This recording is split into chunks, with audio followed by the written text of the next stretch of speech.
Je vais donner dans le livre de Judith.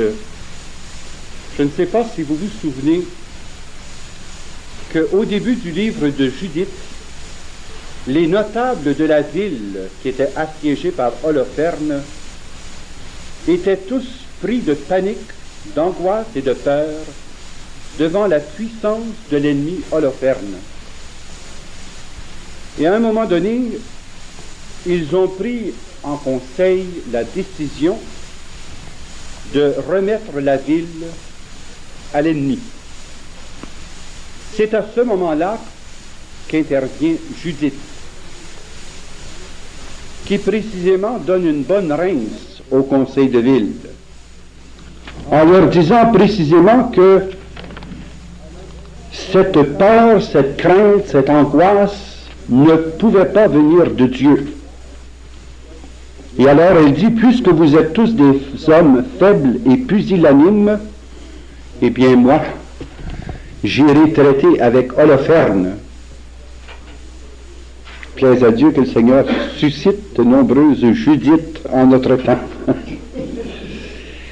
Je dis cela parce que une des sources les plus inquiétantes de nos jugements sur les personnes, les situations, les événements, c'est précisément le prisme déformant de nos émotions. Vous savez ce que ça fait, un prisme, hein? Ça fractionne la lumière.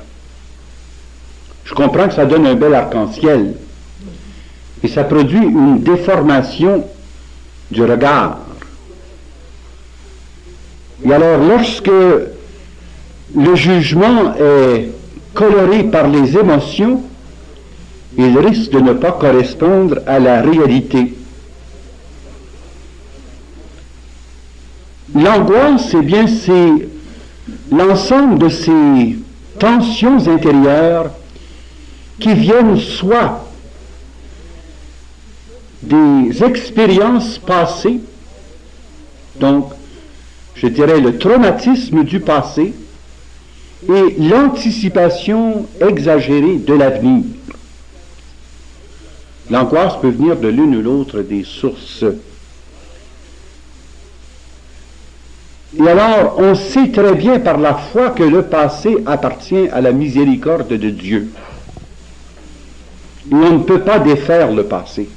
On ne peut pas sans cesse revenir sur le passé et se causer des angoisses.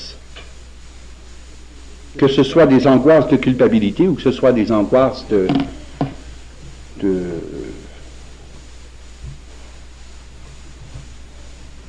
souvenirs. Alors, à ce moment-là, le passé appartient vraiment à la miséricorde de Dieu. On n'y peut rien. Quant à l'avenir, il appartient à la providence de Dieu. Comme l'Évangile nous dit, à chaque jour suffit sa peine. C'est pourquoi lorsqu'on a un discernement à faire, il faut se prémunir de nos angoisses qui faussent la perception de la réalité. Et l'angoisse paralyse les fonctions du jugement. Parce qu'elle nous fait craindre des choses.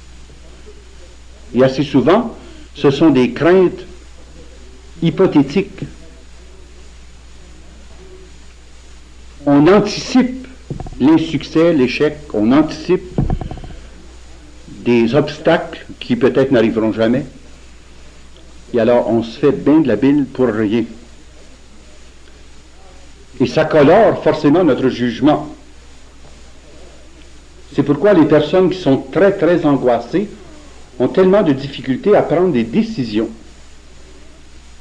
Parce qu'ils ne parviennent pas à stabiliser cette partie de l'émotivité qui nous oblige, en quelque sorte, à être archi-prudents.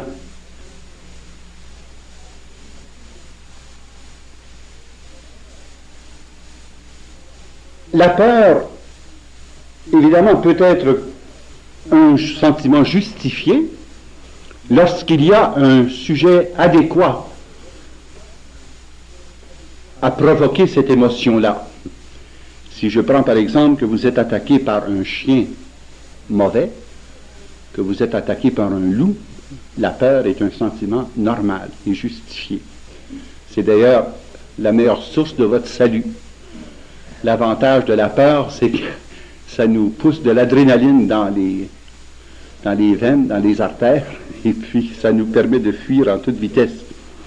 Mais il y a de ces peurs qui ne sont pas justifiées et qui précisément viennent empêcher l'exercice de la liberté dans l'évaluation des événements,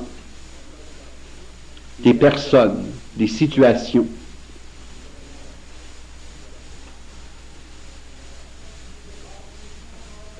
On a de nombreux exemples de cela. Je pense par exemple à la peur qu'éprouvait David. David qui était, comme vous savez, poursuivi par Saül et qui était aussi plus tard poursuivi par le fils adoptif qu'il avait pris chez lui. Mais à sa peur, il y avait le contrepoids de la foi et de l'espérance. Et c'est pourquoi il pouvait crier vers le Seigneur. De ma peur et de mon angoisse, délivre-moi, Seigneur. Qui était donc bien conscient que la peur et l'angoisse ne venaient pas de Dieu. Et que cela paralysait son jugement, son évaluation des situations.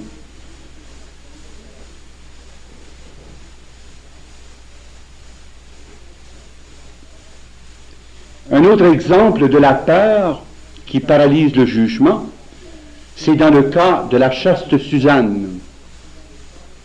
Vous vous souvenez comment la chaste Suzanne a été soumise au jugement des tribunaux. Et il y avait 2 témoins contre elle, 2 personnes assez âgées qui étaient très notoires dans la communauté. Et alors les juges n'ont pas osé, par peur de perdre la considération de ces notables, n'ont pas osé porter le juste jugement. Et ils ont condamné Suzanne à mort sur des faux serments. Mais Dieu est intervenu pour rectifier la situation. Et c'est par le jeune prophète Daniel que le Seigneur est intervenu. Un jeune homme sans peur et sans reproche, dit la Bible. Jeune homme sans peur et sans reproche. Et c'est ainsi qu'il a pu appeler du jugement des 2 juges qui, craignant de perdre leur influence, ayant surtout peur de la vengeance des notables qu'ils devaient condamner en justice, bien n'ont pas porté un juste jugement. Et alors, on sait très bien comment le Seigneur a pris soin de la situation. Et il a suscité un jeune homme sans peur et sans reproche, du nom de Daniel, pour restaurer la vérité. Et finalement, la chaste Suzanne a été épargnée de son tourment. Les paniques.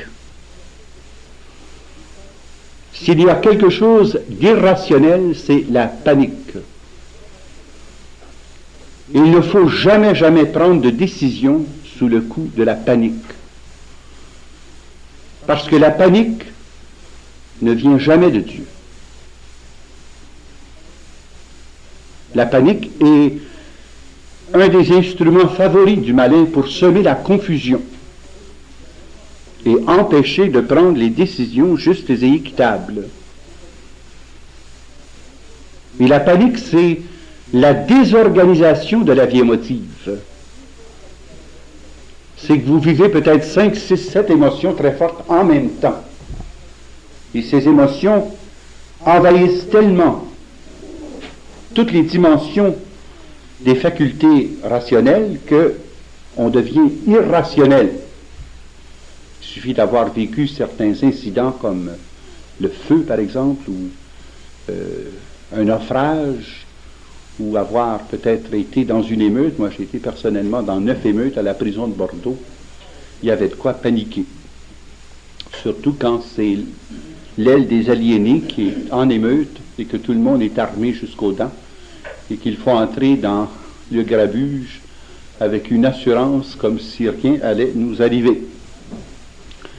Je vous assure qu'avant d'entrer dans la section, j'ai prié le Seigneur de m'enlever toute panique. Parce qu'eux-mêmes sentent ça. Ils sentent vos insécurités, ils sentent vos peurs, ils sentent vos paniques, et alors à ce moment-là, vous ne pouvez pas intervenir d'une façon valable.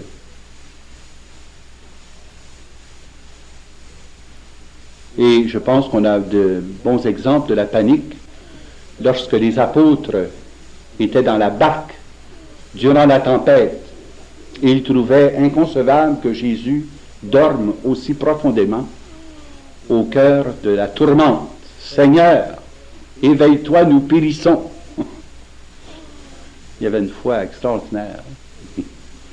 Seigneur, éveille-toi, nous périssons.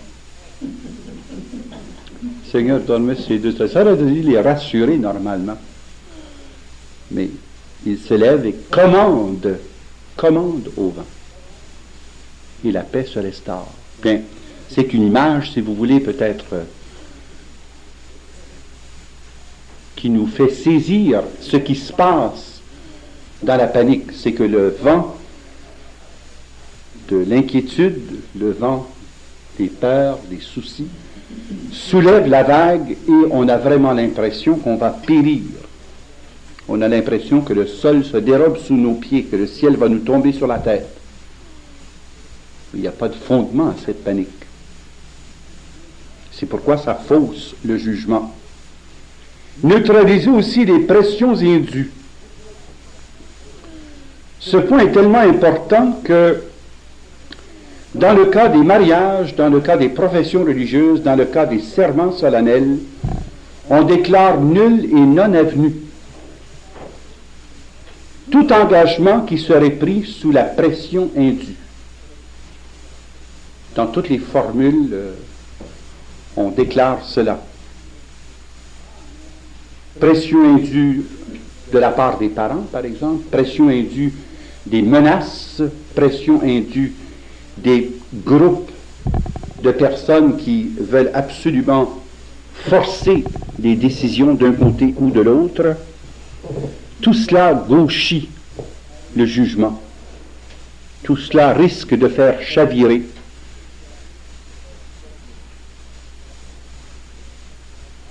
l'approche rationnelle et l'approche de foi nécessaire pour résoudre les problèmes. Donc c'est pourquoi c'est important de neutraliser, évidemment, l'arme par excellence pour neutraliser ces diverses formes d'émotions, eh bien c'est bien sûr la prière. La prière qui vient calmer le cœur, apaiser l'esprit, rectifier l'émotivité, la placer sous la seigneurie de Jésus-Christ, afin précisément que l'on puisse arriver à découvrir la vérité et découvrir la volonté de Dieu sur nous. Mais vous voyez tout de suite l'ampleur des émotions qui parvient à empêcher l'exercice d'un saint discernement. L'autre point, éliminer toutes les sources d'erreurs humaines et les données qui ne sont pas pertinentes au problème. Ici, j'ai oublié un mot que vous pourriez ajouter sur vos feuilles. C'est le mot passion. Passion, préjugé, médisance, calomnie. Voilà autant de causes qui introduisent une erreur humaine dans le jugement. Et par passion, bien, il y a toute la gamme des passions, la colère, la haine, la vengeance, la jalousie, l'envie. Les 7 péchés capitaux, quoi. Tout cela peut venir fausser les données, de sorte qu'on perçoit l'autre ou on perçoit les événements à travers une grille déformante. Et ainsi, au lieu de coller à la réalité pour trouver la vérité, on lit l'événement à travers ses passions. On dit par exemple, la colère nous aveugle. Ben, ça suffit pour éliminer. L'envie nous fait verdir. Vert d'envie, c'est signe que ça stimule la bile pas ordinaire, puisqu'on peut en verdir. La jalousie, la haine, voilà autant de passions qui empêchent l'exercice de la saine raison pour faire la part des choses. Les passions ont toujours comme effet de troubler l'équilibre du jugement. Les passions, comme les émotions, ont cet effet. Mais il y a aussi quelque chose au niveau de l'esprit qu'on appelle les préjugés. Voyez-vous, les préjugés résultent d'une généralisation à partir de quelques cas particuliers.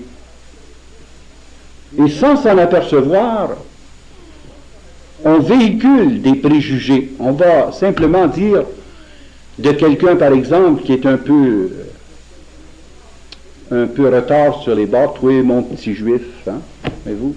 On véhicule ça, sans même y penser. Beau, bon, pas cher, tu sais. Ou bien quelqu'un qui réussit bien en affaires, il y a du juif dans le corps. Tu sais. Sans y penser, on véhicule ça.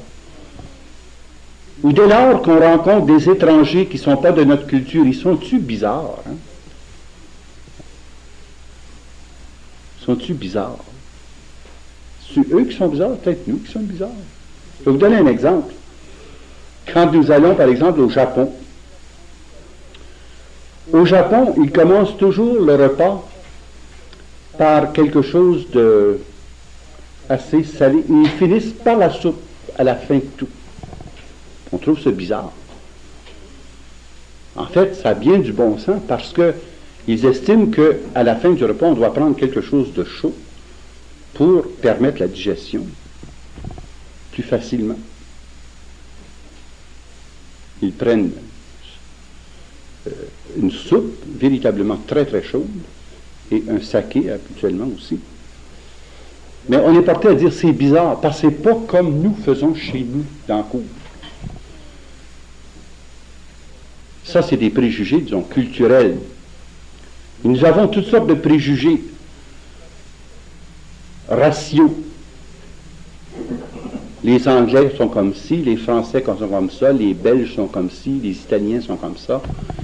Puis on a toute la série. As-tu vu à Pollock passer de l'autre côté? As-tu là une vraie Pollock?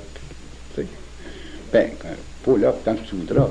Les Polonais sont aussi élégants que n'importe quel autre.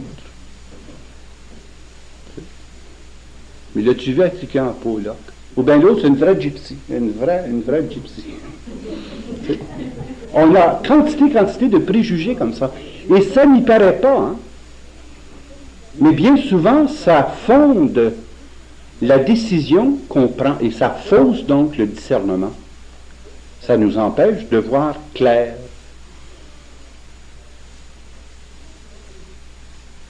Ou encore, il suffit que ce soit telle ou telle personne qui dise telle chose que ce soit pas bon. N'importe qui d'autre pourrait le dire, ça serait parfait, mais ça vient de telle personne. Écoute, quand même, hein, ça. Que peut-il sortir de bon de Nazareth? C'est pas le préjugé qui existait au temps de Jésus. Que peut-il sortir de bon de Nazareth? Que peut-il sortir de bon de Samarie, de Samaritain? C'était inconcevable qu'un Samaritain soit plus fervent et plus juste qu'un lévite ou qu'un docteur de la loi. Pourtant, dans l'exemple que Jésus prend, il va précisément à contre-courant du préjugé pour faire passer son message. C'est le Samaritain qui s'est arrêté. Pourtant, le préjugé était défavorable aux Samaritains. Nous véhiculons quantité de préjugés et c'est pourquoi c'est important de purifier constamment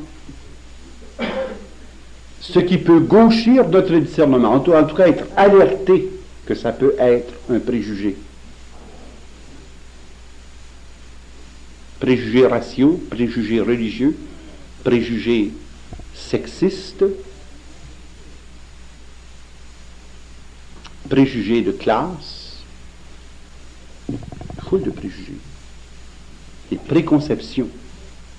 Mais les deux points peut-être les plus dangereux sont la médisance et la calomnie. La médisance, c'est de rapporter une chose vraie, mais sans raison valable à quelqu'un qui n'a pas raison de savoir. Une médisance, c'est dire une chose vraie, mais de le rapporter indûment à quelqu'un qui n'a pas raison de connaître tel ou tel aspect plus particulier. Et Dieu sait si la médisance est une source de confusion qui empêche le jugement de s'exercer avec précision. Les calomnies, c'est encore pire, c'est de véhiculer des choses tout à fait fausses, sans fondement. Mais c'est rapporté d'une façon si générale et si abondante qu'on dit quand même tout le monde ne peut pas se tromper en même temps. Il n'y a pas de fumée sans feu. Donc s'il y a tel ou tel raconteur, vrai ou faux, il n'y a pas de fumée sans feu. Donc on gobe tout, c'est dangereux ça. Et vous savez, comme le démon est le père du mensonge, les deux armes favorites qu'il utilise dans les communautés, je parle pas seulement des communautés religieuses, là, je parle de toute forme de communauté familiale, communauté diocésaine, paroissiale, communauté chrétienne, communauté, n'importe quoi, toute forme de communauté. La médisance et la calomnie sont ses deux armes préférées, car il est père du mensonge et homicide dès l'origine. Si par la médisance et la calomnie, il peut diviser, là, il va pouvoir régner. Si par la médisance et la calomnie, il peut susciter la haine et l'antagonisme, bien là, il va pouvoir prendre en main la situation. C'est pourquoi, dans le discernement, il faut véritablement s'efforcer à éliminer l'une ou l'autre de ces quatre causes, les passions, les préjugés, les médisances et les calomnies. Là, c'est facile à affirmer comme ça. Mais dans les faits, dans les situations concrètes, c'est toujours excessivement délicat. Parce qu'on entend tellement de choses sur toutes sortes de personnes qu'on ne sait plus où est la vérité. Si on élimine ces causes-là, bien, au moins on dit, on n'en tient pas compte. On met ça en dehors du débat. Parce que dans un cas, c'est de la médisance, dans l'autre cas, c'est de la calomnie. Alors, on met ça en dehors du débat. On ne tiendra pas compte de ça dans le jugement général. On va essayer de s'établir uniquement sur des faits bien objectifs. Pour éviter qu'il y ait un gauchissement. Et on sait très bien, dans l'histoire des saints, qu'il n'y en a pas un seul qui n'a pas été, à un moment ou l'autre, victime de la médisance et de la calomnie. Je pense qu'un des cas les plus célèbres de notre temps, c'est le cas du Padre Pio. Padre Pio qui a subi 14 procès, dont 9 intentés par sa propre communauté contre lui. Et c'était des calomnies. Au moins, ça avait été des médisances, on dirait. Donc, il y avait une part de vérité quand même. C'était de la calomnie pure et simple.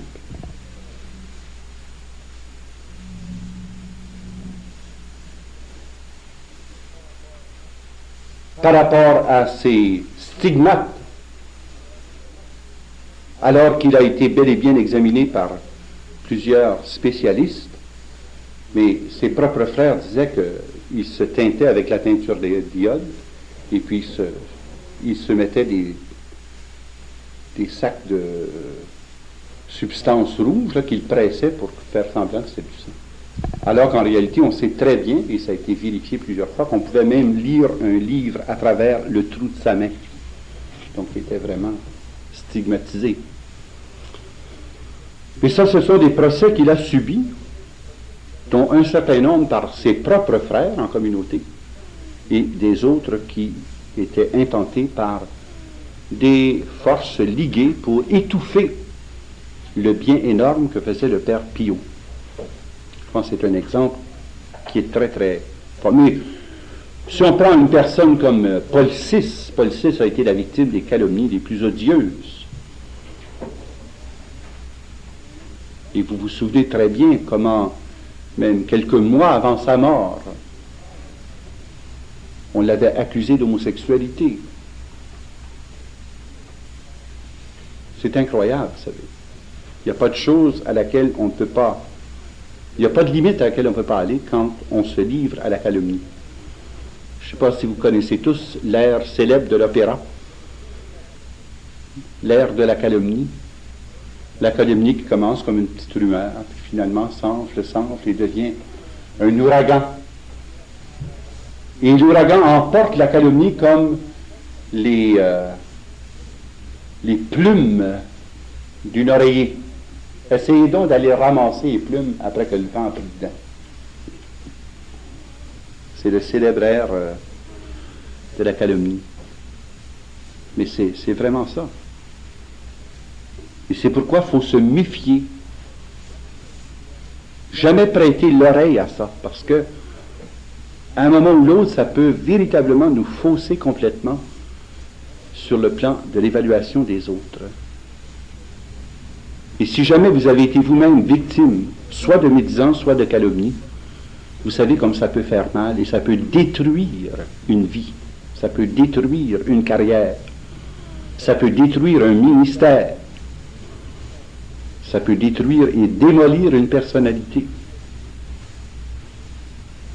éliminer toutes les sources d'erreurs humaines et les données qui ne sont pas pertinentes au problème. Un autre aspect du discernement, c'est bien mettre la personne en face de ses responsabilités et ne jamais prendre une décision à sa place, sous prétexte d'avoir un discernement.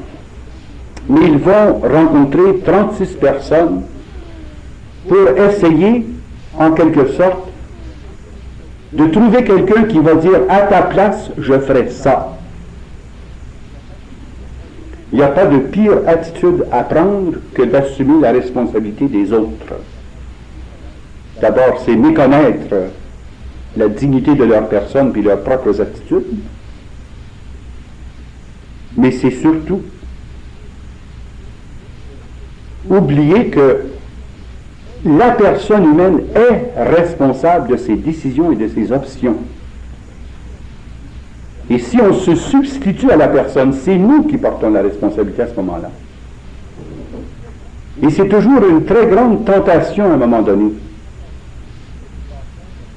de vouloir prendre la décision à la place des autres. Et dans le domaine spirituel, peut-être plus que dans n'importe quel autre domaine.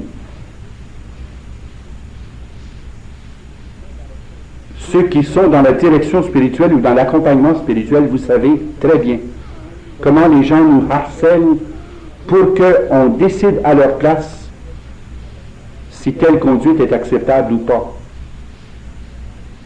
Ils sont plus capables eux-mêmes d'en arriver à telle chose. La méthode, c'est pas de dire c'est ça qu'il faut faire, mais c'est de les amener eux-mêmes à découvrir les raisons pour lesquelles eux-mêmes doivent prendre leurs responsabilités.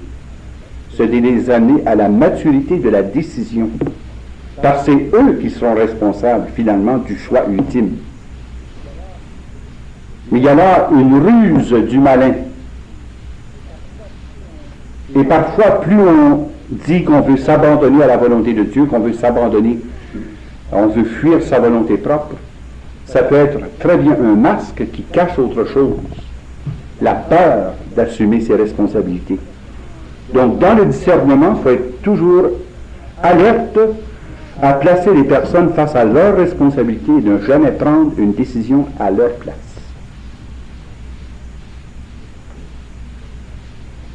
Et ça nous menace tous. Ça menace les parents par rapport aux enfants. Ça menace les supérieurs par rapport à leurs sujets. Ça menace les amis par rapport à leurs semblables, à leurs autres amis. Et on a toujours l'impression que c'est pour être bon, c'est pour les protéger, c'est pour, enfin, leur épargner des peines, des souffrances. Toutes les fois qu'on se substitue à un autre, on le dévalorise, on le dégrade. Le discernement consiste à mettre la responsabilité là où elle existe et de ne jamais prendre une décision à la place d'un autre.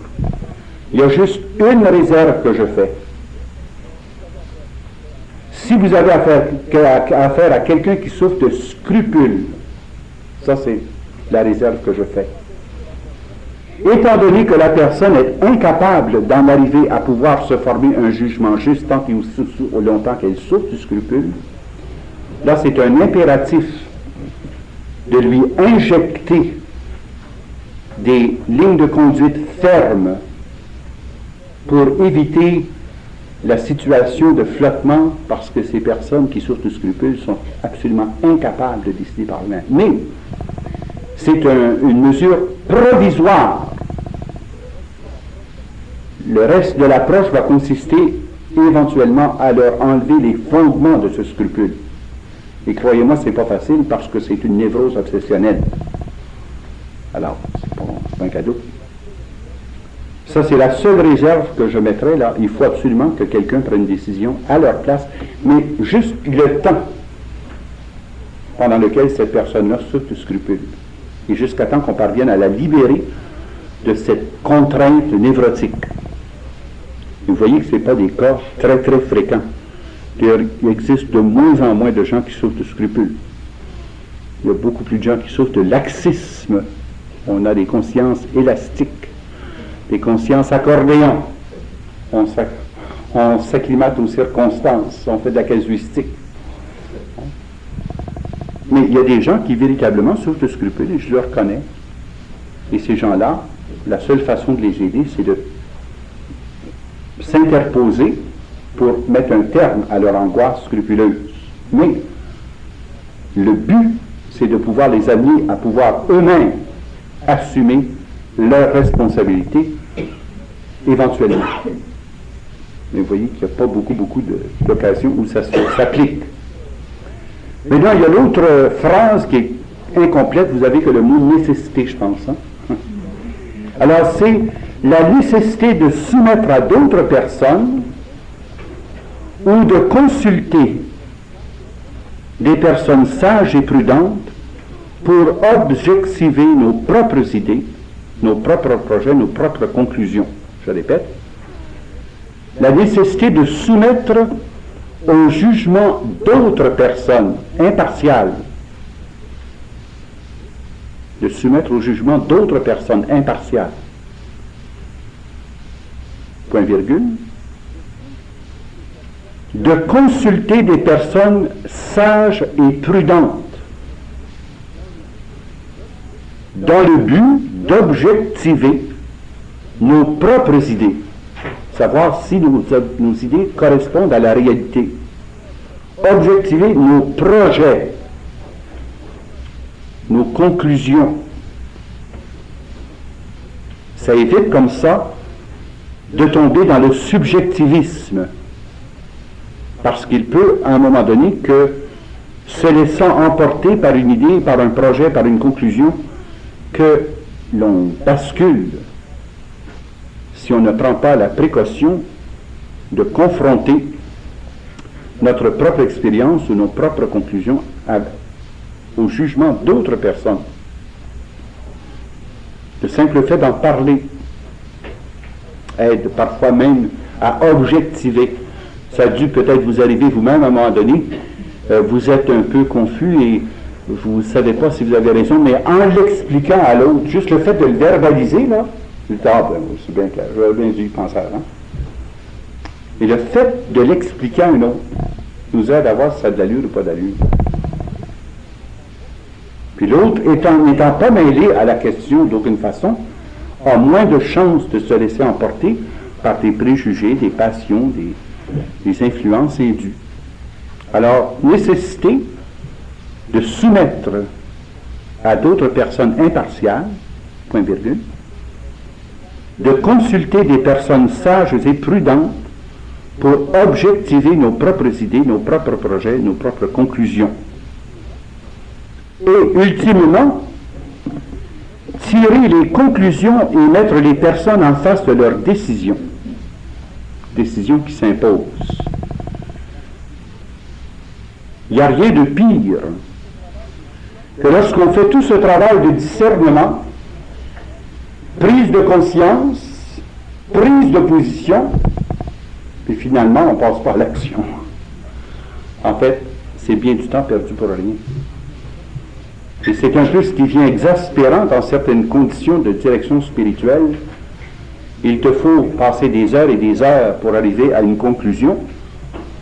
Puis la personne, une fois qu'elle a la conclusion, eh bien là, ne met pas la décision en exécution. Donc il faut les mettre en face de l'obligation morale qui découle de ce discernement. Si on fait un discernement, c'est pour voir clair, mais voir clair pour agir, pour s'engager. Et ne pas toujours remettre en question. Quand on verra les règles de Saint Ignace, il dit une fois qu'on a exercé son discernement et qu'on est arrivé à une conclusion, on ne doit plus jamais remettre ça en question. Jamais, jamais, jamais, jamais. Ça, c'est une ruse du malin. Si on a pris les moyens de voir à véritablement discerner les choses dans l'esprit, bien, on ne doit plus remettre ça en question. C'est final. Autrement, c'est le chaos et on ne peut plus jamais avancer. Je vais vous donner quelques cas précis. Supposons que quelqu'un a opté pour le mariage, bien, et on part revenir 15 ans après dire « Mon Dieu, je n'ai pas été fidèle à ma vocation sacerdotale. » Non. T'es marié, t'es marié. Reviens plus là-dessus. Pose-toi plus de questions là-dessus. C'est fait, c'est décidé, marche. Ou l'inverse. Et on rencontre combien de fois des religieux et des religieuses qui remettent en question leurs décisions et finalement se créent des angoisses presque interminables. Si effectivement quelqu'un arrive à la décision qu'ils n'ont pas la vocation ou bien qu'ils n'ont pas la santé pour la poursuivre, qu'il conclut, c'est fini, on ne revient plus là-dessus. C'est fini, c'est réglé. Satan est archi-rusé pour nous faire revenir sur le passé puis constamment nous hacher ça sous diverses formes. Rappelez-vous qu'il est menteur dès l'origine et que rien ne lui réussit autant que de semer le doute dans notre esprit. Et il y a une petite règle de discernement ici qui est peut-être bien pratique. Au lieu de croire vos doutes et de douter de votre foi, croyez plutôt votre foi et doutez de vos doutes. C'est bien pratique ça. Vous pouvez l'écrire si vous voulez parce que ça va vous rendre service. Au lieu de croire vos doutes et de douter de votre foi, au lieu de croire vos doutes et de douter de votre foi, vous feriez mieux de croire votre foi et de douter de vos doutes. Ça règle l'affaire. Mais notre problème, c'est qu'on se met à croire nos doutes. Et ça devient redoutable. Parce qu'il n'y a plus d'assises possibles. On marche sur une terre mouvante. Et je ne sais pas s'il y en a qui ont déjà été pris dans un terrain mouvant. C'est très émouvant. Parce que plus tu te débats, plus tu te cales. Et Satan nous lance des traquenards comme ça. Et remarquez bien, c'est presque toujours sous l'angle de la vertu ou de la recherche de la plus grande gloire de Dieu ou sous l'angle d'une plus haute perfection. Il y a toujours un motif très vertueux, très édifiant.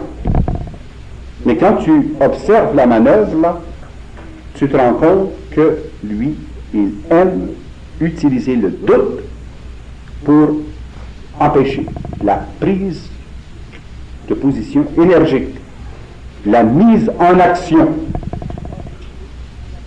Au lieu de croire vos doutes et douter de votre foi, croyez votre foi et doutez de vos doutes. Et lui, envoyez-le où il appartient. Maintenant, d'une façon pratico-pratique, maintenant que nous avons vu la notion de discernement, il y a des petites normes très simples qui ne sont pas compliquées du tout et qui sont, je dirais, les règles premières du discernement ou les critères élémentaires. Si ça ne remplit pas ces critères-là, allez pas plus loin, ça vient de s'éteindre. Par exemple, le premier critère, est-ce que c'est conforme ou non à la parole de Dieu? Est-ce que c'est consonant avec la parole de Dieu? Ça veut dire ceci. C'est peut-être pas le mot à mot, mais c'est en rapport avec l'analogie de la foi. Alors c'est consonant à l'Écriture. Mais quand ce n'est ni conforme ni consonant à l'Écriture, vous pouvez être sûr qu'on n'est pas dans la foi de Dieu. Ainsi, par exemple, voyez-vous, le désastre qui arrive par le fait que les jeunes ne connaissent plus les 10 commandements de Dieu. On les prive de 10 normes pratiques de discernement et ils ne savent vraiment pas, ils ne le savent pas. Personne ne leur a jamais montré. Les 10 commandements de Dieu, c'est ce qu'on appelle les normes élémentaires de la loi naturelle inscrite dans nos cœurs. Commençons au moins là. Il y a déjà tout un bagage qu'on peut régler à la lumière des 10 commandements de Dieu. Mais en plus, il y a l'ensemble de la révélation. Et une des manœuvres les plus subtiles, c'est d'utiliser la parole de Dieu partiellement. Et je ne sais pas si vous avez été déjà dans des discussions avec des témoins de Jéhovah ou avec des sectaires. Ils ont l'art de vous servir la parole de Dieu, mais coupée de son contexte. Et quand on veut justifier sa conduite, on est toujours capable de trouver un verset ou une partie de verset qui va correspondre à notre situation. Si c'est ni conforme ni consonant à la parole de Dieu, ça ne vient pas de Dieu.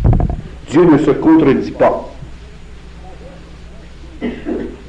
Ça a l'air pourtant bien simple, hein? Mais on a des exemples flagrants où c'est tellement invraisemblable.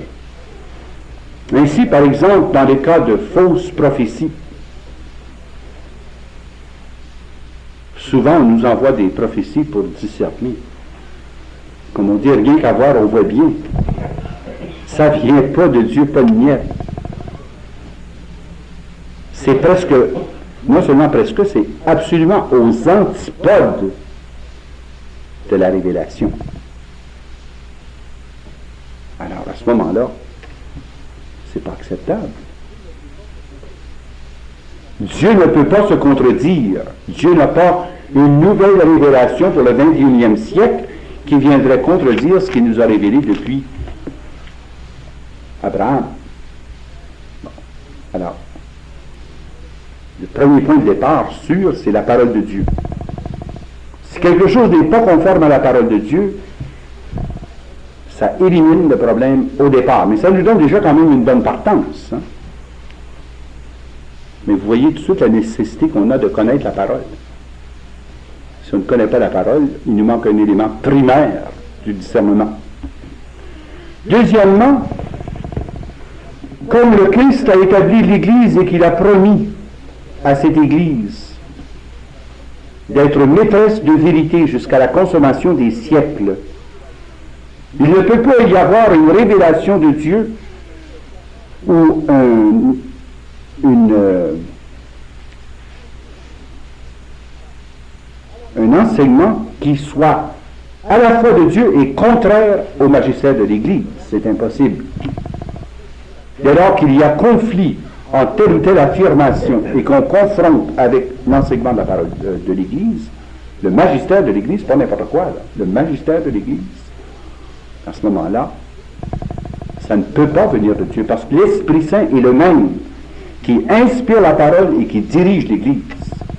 Il ne peut pas y avoir de contradiction entre les deux. Le troisième critère, qui est évidemment celui qui nous permet de voir sur le plan des personnes, des dispositions intérieures, c'est l'obéissance à l'autorité légitimement établie. Quand on a des doutes sur des personnes, quand on a des doutes sur leur façon de penser ou leur façon d'agir, le point est d'examiner, sont-elles des personnes obéissantes à l'autorité légitime? La désobéissance ne vient jamais de Dieu. Car Jésus-Christ fut obéissant jusqu'à la mort et à la mort de la croix. Ça, c'est un critère très pratique. Parce qu'à un moment donné, la confusion des événements sont tels que les rapports sont contradictoires. On a autant de pour que de contre, on a autant de gens qui se plaignent que de gens qui louent. On vient qu'on ne sait plus. Alors là, on examine à la loupe l'obéissance. S'il y a l'obéissance, ça ne peut jamais venir du mal.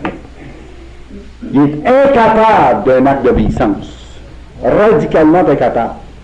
C'est l'insoumis par excellence. Donc là où il y a de l'obéissance, Satan ne peut pas être là. L'obéissance, pas n'importe quoi, à l'autorité légitimement établie.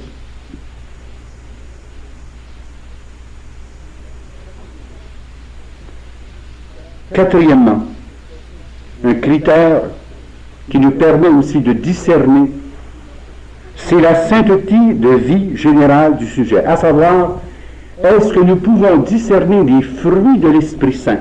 Jésus nous a dit clairement, vous jugerez l'arbre à ses fruits. Alors, quels sont les fruits de l'Esprit? Je devrais dire plutôt, quel est le fruit de l'Esprit qui nous permet de voir? En réalité, dans le texte original, ce n'est pas les fruits de l'Esprit Saint, c'est le fruit de l'Esprit, c'est l'amour.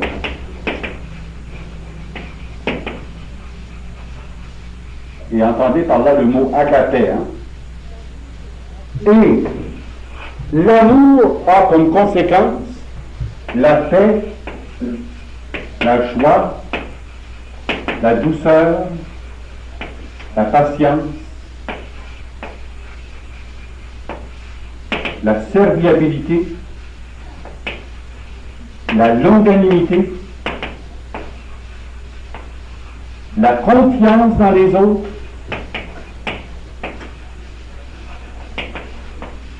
et la maîtrise de soi. S'il y a ça, là, il n'y a pas d'erreur, ça vient du Saint-Esprit. Ça, c'est Galates 5, 22. Donc, ça nous permet de juger l'arbre à ses fruits. Si le reste est confus, mais qu'on rencontre d'une part l'obéissance et les fruits de l'esprit, on peut être sûr que ça vient du Seigneur. Puis rester bien tranquille jusqu'à preuve du contraire. Mais s'il manque l'un ou l'autre de ces éléments-là, là, on peut avoir des doutances. On est légitimé à questionner la validité de tel ou tel enseignement ou de tel ou tel comportement. Est-ce que ça vient de Dieu ou du malin? Le malin n'est pas capable de reproduire ces choses-là. Il n'est pas capable de le faire. Le malin est incapable de nous donner la paix, il va nous donner la quiétude.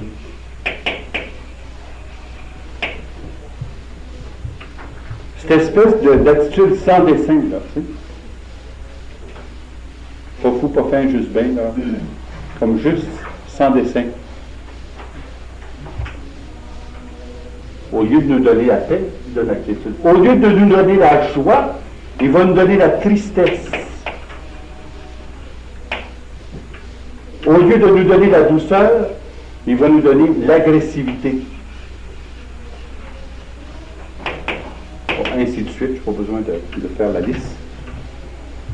Alors, on peut voir à ce moment-là ce qui vient vraiment de Dieu et ce qui vient vraiment des hommes.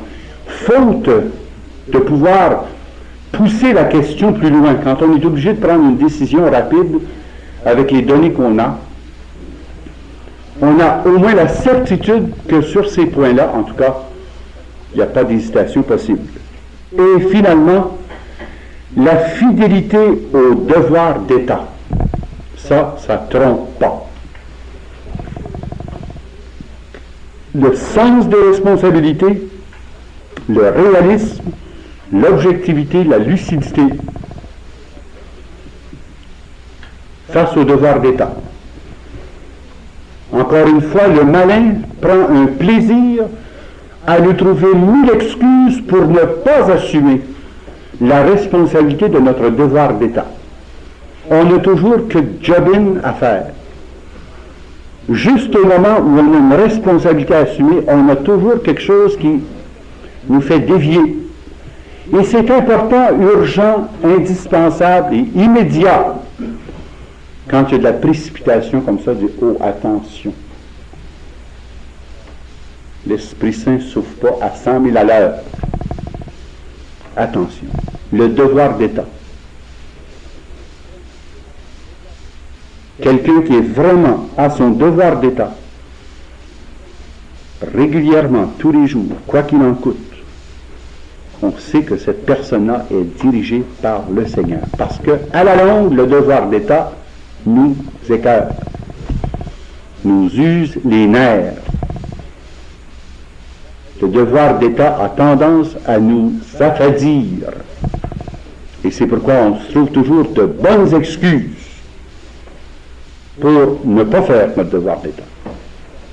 Alors, quand on regarde l'ensemble de ces critères-là, on a au moins les points d'appui nécessaires pour permettre à ce moment-là de faire la part des choses, car il est certain que dans les deux premiers cas, il ne peut pas y avoir de contradiction entre la parole de Dieu et l'enseignement d'Église, et dans les trois derniers cas, on est sûr que là-dessus, Satan ne peut pas faire la contrefaçon.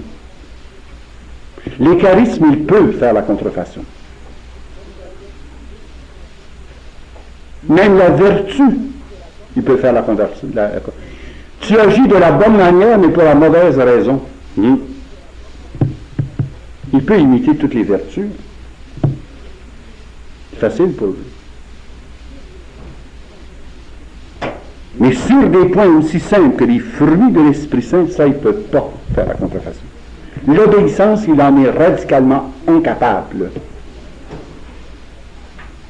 Et finalement, la fidélité au devoir d'État, eh bien, c'est incompatible avec l'agitation et la surexcitation qui poussent à refuser ses responsabilités plutôt qu'à les assumer.